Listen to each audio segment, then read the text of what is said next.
everyone, I'm Jennifer from Gen W Arts. It's been a while because last December I had a terrible art block and had no motivation whatsoever to do anything art related. Also, I've been behind on commissions because of that, so I had to go work my butt off on those things first. But yeah, now I have a bit more time, so I am going to refocus on the YouTube videos. In today's video I'm going to demonstrate and try out the brush markers from Winsor&Newton. They used to be letter-set markers, but Winsor&Newton, they took them over and apparently they haven't changed much. So let's get on to the tutorial. So in today's video I'm going to talk about the brush marker from Winsor&Newton. They're fairly new to the market. These are alcohol-based markers, just like Copics and chameleons. And before Winsor&Newton took over the letter-set Promarkers, this is what it actually looked like. Although these are the brush markers, the difference between them is that instead of the bullet nib that a Promarker has, the brush markers have a brush tip. Now they both have, oops, there went the cap, chisel nibs at the other end. Of course, there's also a Promarker in the Winsor&Newton line, but yeah, this is basically what it looked before. So let's go do some comparison between the Promarker from Letraset and the brush marker from Winsor&Newton. They say that the ink and everything should have remained the same. Nonetheless, just the only difference is the brand name now, and the wrapper looks differently. So let's see how it looks. I chose the cerise for the Letraset one, and pardon me, rose pink for the brush marker. I didn't have two exactly the same color, so this should be close. This is what the Promarker looks like, and this is the ink from the brush marker. And oops, bit off screen. Sufficient to say that they're both looking equally the same. Very nice, even, without speckles, and yeah, I really like the ink of these markers. So for fun, let's just add in a Copic sketch to compare. Also cherries. So that's actually funny, look how different both cerise colors are from the different brands. This is the Letraset one, and this is the Copic one. The Copic one seems, pardon me, seems to be more bright. Almost neon.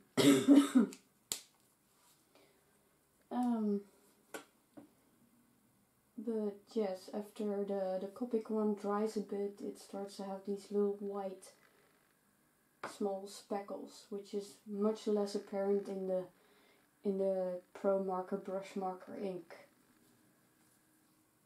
I don't know if I can make that more apparent like this. But anyway, this is the Letraset cerise and this is the Copic marker cerise. And quite a color difference there. And now I'm curious how both the brush tips are comparable to each other from the brush one and the Copic. Very flexible and very juicy. I like it. Very nice.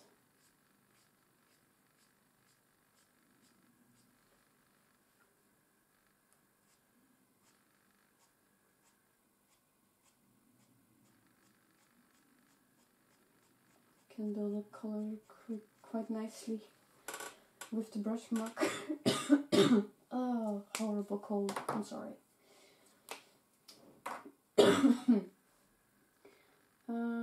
The Copic one. They're almost identical to feel, both very flexible and very nice and smooth.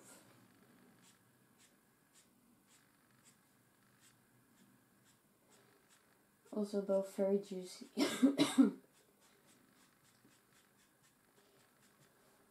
So yeah, I think the brush marker really is on par with the Copic sketch.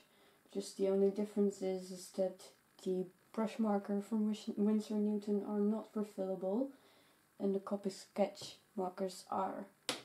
So maybe, hopefully in the future they will make these markers refillable as well, because that would be really nice. Let's see how they blend out.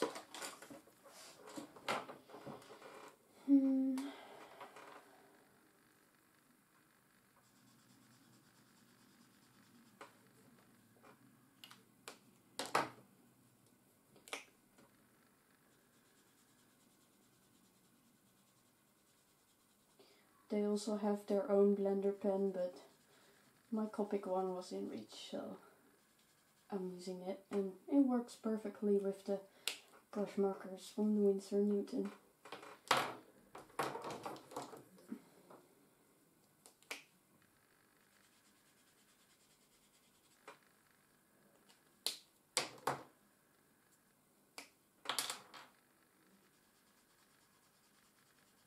Oh, crap. Got the wrong marker there. Sorry. Doesn't matter. Just go. Use this end.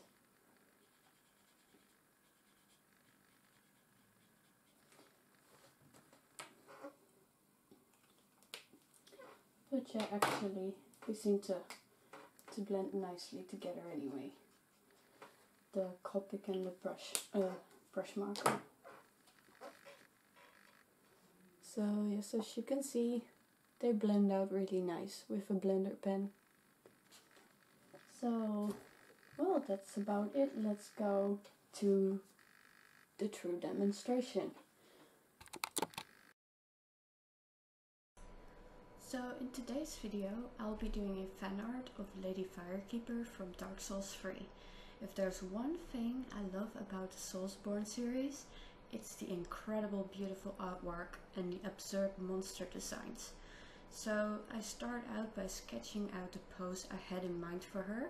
At this stage you just want the basic shapes down, not focusing yet on the details and the characteristics. Just a very plain and basic sketch to lay out your initial idea. Also at this stage, sketch lightly, so you can erase a lot easier when you make a mistake. You can also choose to draw your sketch on a different piece of paper and transfer it over to your end paper later, if you prefer to sketch with stronger lines and get messier with it. Now that I got her pose down, I slowly start sketching in some details, as her clothes, her long pretty hair and the mask thingy she wears. Also I add her nose and mouth. Right now it looks like she's holding melons, but I promise it's all part of a better plan. As I am sketching out more of her features, I again begin rough and undetailed, to plan how I want her hair to flow and how I want her clothes to fall. The further I get, the more detailed the sketch will become.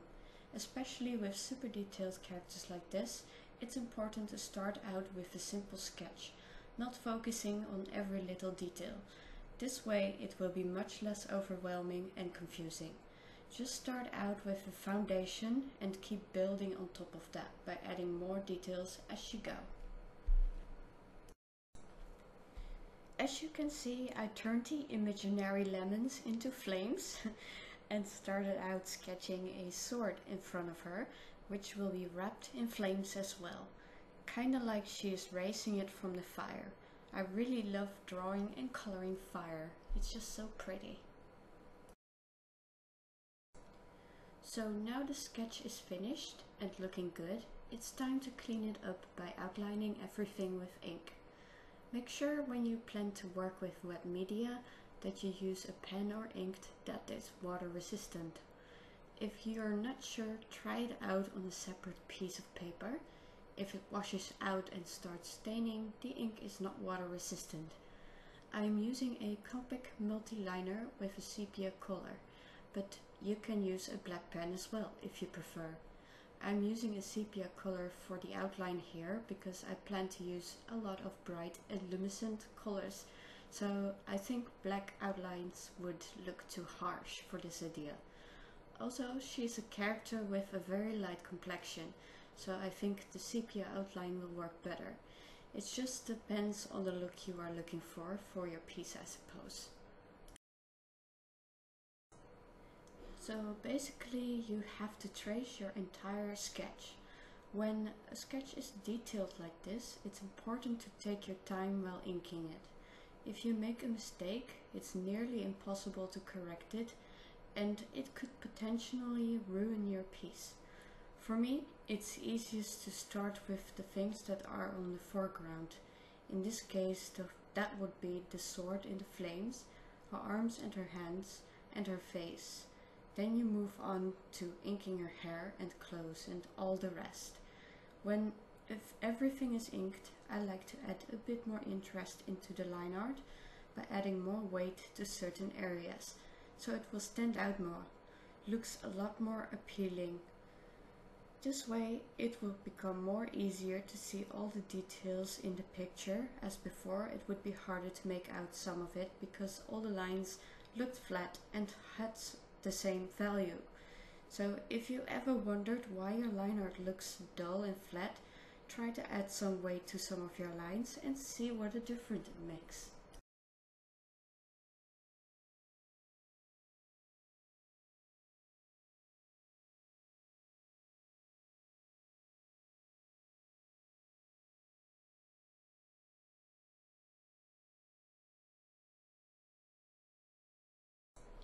Normally when I start coloring, I start off with the background to help me create the tone and values of the entire drawing. But with this one I decided to start with the flames because they will be the main light source for the character. So in order for me to render her in the best possible way, coloring the flames first will help me a great deal when I need to decide where to put her highlights and shadows later on.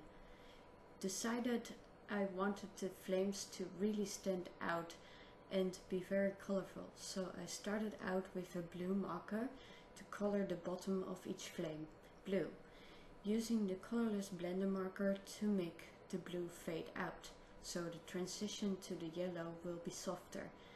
For some colors I'll be using the Letraset Promarkers simply because I did not have the desired colors among my brush markers.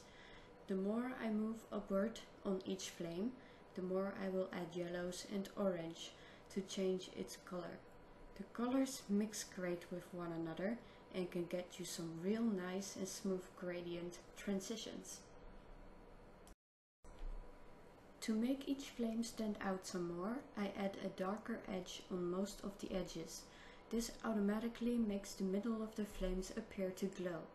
If you find some transitions to be too stark, you can go back in with a lighter marker and soften the darker edges up. Now that I finished the flames, I move on to the background. I want the background to be fairly dark, so the flames will stand out even better. This will be a process of layering multiple colors to get an interesting and rich background color. Why not go for a black marker? That's a lot faster, right? It would be, but I'm not a fan of using just black. Most of the time black is a very flat and uninteresting color by itself. It can be used in between layers of colors, but I'd never suggest to use it on its own, because it's such a dead and flat color. You'll see when you layer blue, reds, purples, browns together, you can get a very vivid, better than black dark color that will breathe life into your picture. For my picture, however, I went with layers of lots of blues, purples and some red hues to get a nice sort of burgundy red with some violet at the bottom for my background. Moving on to the character, I start off with adding the brightest highlights on her face, hair and body. I'm using the brightest yellow I got. Also, I add in some highlights with my lightest blue. Once the highlights are in everywhere, I go back into her hair with a very light yellow Promarker to block in the rest of her hair. Then I use a scent colored marker to put in some shadows. After that, I add a bit of blue. It's always good to let the color from the background come back in your character, so the entire picture feels more natural and uniform. I am using a peachy color to draw in some shadows to her face and soften up the edges with a lighter hue of that color to make the color blend in with one another. It's one of the things I really love about alcohol markers, the way they can blend together so easily. Lastly, I layer some more yellow on top of her face so it will start to glow. Most of her clothes are kinda black and grey. I will be using a little bit of warm grey to color her attire, but will layer and mix it a lot with the purple, blue and red I used in the background, just so her clothes will look natural and more rich than when I would just use the grey by itself. The hard edges near the highlighted areas I will blend out with the bright yellow and light blue to get a nice gradient transition and give the highlights on her clothes a softer glow. Then I move on to her headpiece and the sword, which both are more of a metal sort of material, so I block them in with a light blue and add shadows with a warm grey, and gently blend the tiny parts on her headpiece with the light blue again. With the sword I repeat the same steps. Now that I am done with the markers, I grab some of my colored pencils to add some final details. I want the flames to glow some more, so I am using a light blue pencil to faintly draw away from the line art to create a soft blue glow outside of the flame. Then I use a darker blue pencil to go over the line art and into the lighter pencil glow to make the effect stronger. I repeat this step for the yellow-orange part of the flames, but with a yellow and orange pencil instead. With an ivory color I draw in a faint glow on the top part of her hair and to extend some strands of her hair. Lastly, I add some highlights to her face and some of the middle parts with a white gel pen. Anyway, thank you all for watching. Please subscribe if you don't want to miss out on any of my future videos, and I hope to see you back in my next video. Have a good one.